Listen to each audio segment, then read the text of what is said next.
آج کی سٹوری جو بلیک میجک سے ریلیٹڈ ہے، یہ سننے کے بعد آپ کو اس چیز کا اندازہ ہوگا کہ جو ہمارے خون کے رشتے ہوتے ہیں، ایسے لوگ جن کے ساتھ ہم نے اپنی زندگی کا ایک لمبا پیریڈ سپینڈ کیا ہوتا ہے، وہ حسد اور جلن میں آ کر کس حد تک گر سکتے ہیں، اس کا اندازہ لگانا کتنا مشکل کام ہے۔ یہ کہانی ایک ایسی خاتون کی ہے جس کا ریفرنس کے طور پر ہم نام ہنا رکھ لیتے ہیں۔ ہنا کے شوہر کا کئی سال پہلے انتقال ہو چکا تھا اور وہ اپنی 6 سال کی بیٹی کے ساتھ ایک چھوٹے سے گھر میں رہتی تھی۔ ہم ریفرنس کے لیے اس کی بیٹے کا نام دعا رکھ لیتے ہیں۔ ہینا خود ایک ورکنگ وومن تھی، یعنی وہ جاب کرتی تھی، اور اس کی بیٹی اسکول گوئنگ ایک اسٹوڈنٹ تھی اور کلاس کی ٹاپر بھی تھی۔ اب ہوتا کچھ اس طریقے سے ہے کہ اس کی بیٹی کی طبیعت آہستہ آہستہ دن بدن ڈاؤن ہونا شروع ہو جاتی ہے اور پڑھائی میں بھی اس کا دل نہیں لگتا۔ ہینا کئی سارے ڈاکٹروں کے پاس جا کے اپنی بیٹی کا چیک اپ کرواتی ہے، ٹیسٹ وغیرہ کرواتی ہے، لیکن اس کی ٹیسٹ رپورٹس میں کوئی بھی چیز سامنے نہیں آتی کہ اس کی بیٹی کی طبیعت خراب کیوں ہو رہی ہے۔ اب ہوتا کچھ اس طریقے سے کہ ایک دن وہ اپنی بیٹی کے بالوں میں شیمپو کر رہی ہوتی ہے، تو اس کو احساس ہوتا ہے کہ اس کی بیٹی کی جو چوٹی ہوتی ہے نا، اس کے آس پاس بالوں میں کوئی چیز جو ہے نا وہ پھنسی ہوئی ہے۔ جب وہ چیز وہ نکالتی ہے تو وہاں پر ایک کالا دھاگا کسی نے لپیٹا ہوا ہوتا ہے، تو اسے فوراً سے اس چیز کا یقین ہو جاتا ہے کہ اس کی بیٹی کے اوپر کسی نے جادو کروایا ہے۔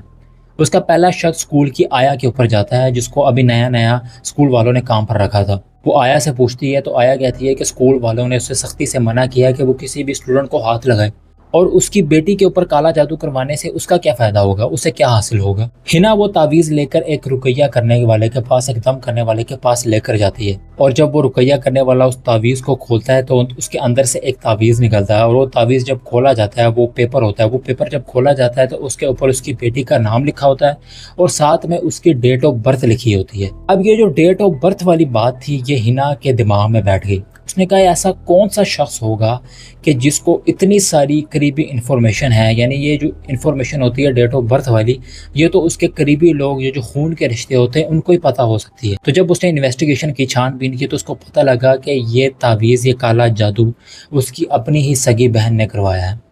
جس کی اپنے گھر پر کوئی بھی اولاد نہیں تھی، اور اس کی وجہ سے اسے اپنے سسرال والوں سے طعنے سننے کو ملتے تھے، اور اسی حسد اور جلن میں آ کر اس نے اپنی ہی سگی بہن کی بیٹی کے اوپر کالا جادو کروا دیا۔ اللہ تعالیٰ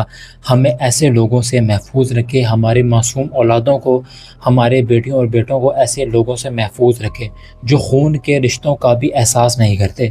حسد اور جلن کی وجہ سے آ کر اپنے ہی اولاد پر، اپنے ہی خون کے رشتوں کے اوپر آ کر کالا جادو کرواتے ہیں، صرف یہ سوچ کر کہ انہیں اس سے کوئی فائدہ حاصل ہوگا، لیکن حقیقت میں شیطان کے ساتھ ڈیل کرنے سے انسان کو کبھی بھی کوئی بھی فائدہ حاصل نہیں ہو سکتا۔